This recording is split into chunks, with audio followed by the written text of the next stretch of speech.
Ano. Eu sou a Maria Luísa Cristian Lucchini, acadêmica do 6º ano de Medicina, aqui da Unioeste de Francisco Beltrão, e juntamente com a doutora Rosebel Trindade Cunha Pratas, realizei a escrita da iniciação científica com o título de Cobertura Vacinal do HPV na região de abrangência da 8ª Regional de Saúde, do ano de 2020.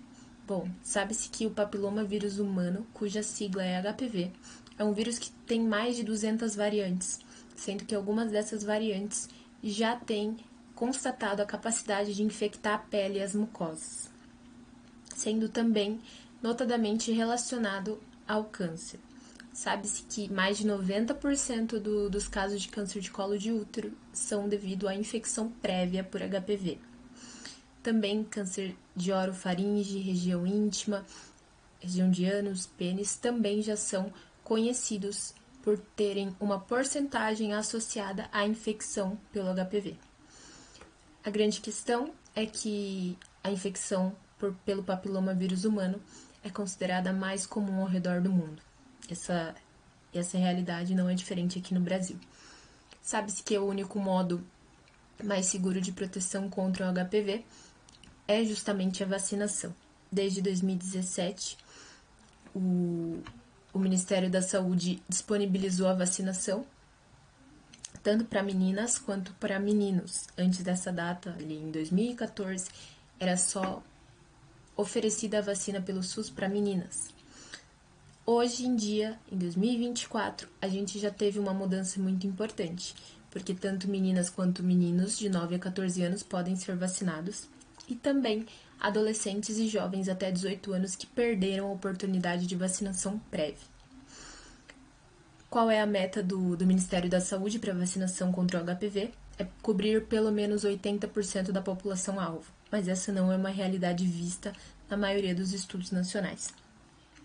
Por isso, a nossa pesquisa tem como objetivo mapear como que tem sido essa cobertura vacinal contra o HPV aqui na 8ª Regional de Saúde do Paraná.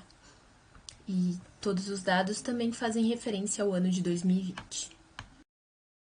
Quanto à metodologia, é uma pesquisa quantitativa, foram analisados o número de pessoas cobertas pela vacinação do HPV nos 27 municípios que compõem a 8ª Regional do Paraná. Foram plotados os dados no Microsoft Office Excel e foram interpretados pela estatística descritiva. A pesquisa também foi aprovada pelo Comitê de Ética e Pesquisa da Universidade Estadual do Oeste do Paraná.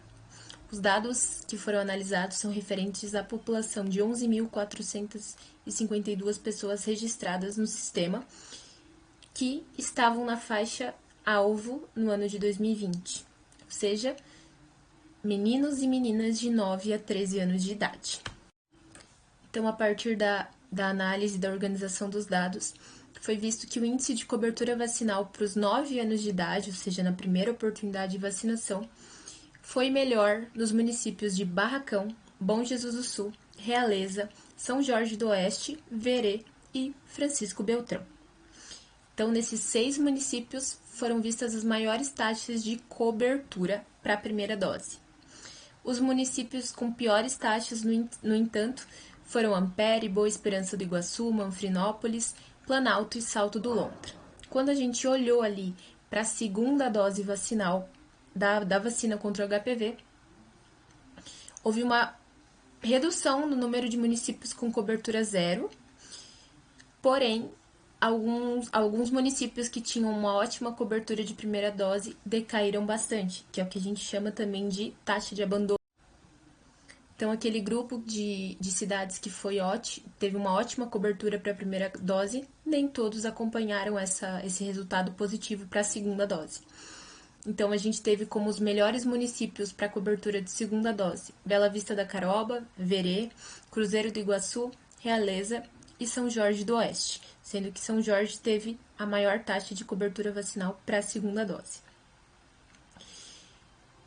Diferentemente do que se esperava, Francisco Beltrão, que teve uma ótima cobertura para a primeira dose da vacina, esteve, entretanto, entre os piores municípios para a cobertura de segunda dose.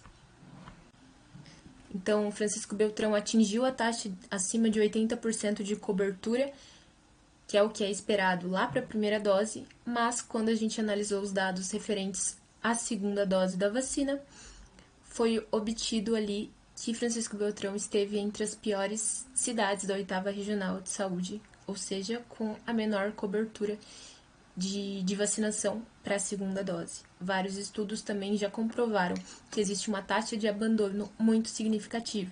Então, populações que receberam a primeira dose, às vezes até acima da meta preconizada, muitas vezes ocorre o abandono. Outro fator muito importante que foi visto na nossa pesquisa foi que, no ano de 2020, a população-alvo ela tinha de 9 a 13 anos. Esse era o grupo considerado, tanto meninos quanto meninas. Quem recebia a melhor oportunidade de vacinação, ou seja, qual a maior chance de uma pessoa ser vacinada? Aos 9 anos de idade.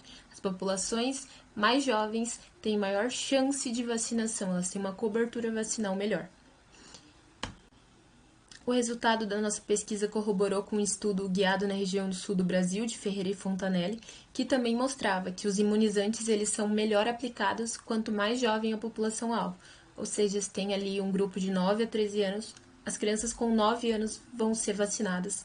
E se perderem essa janela ali dos 9 anos, é mais difícil delas serem vacinadas dos 10 aos 13 anos. No geral, a pesquisa ela reflete a necessidade da população, principalmente também a população beltronense, onde a gente se insere ali na 8ª Regional.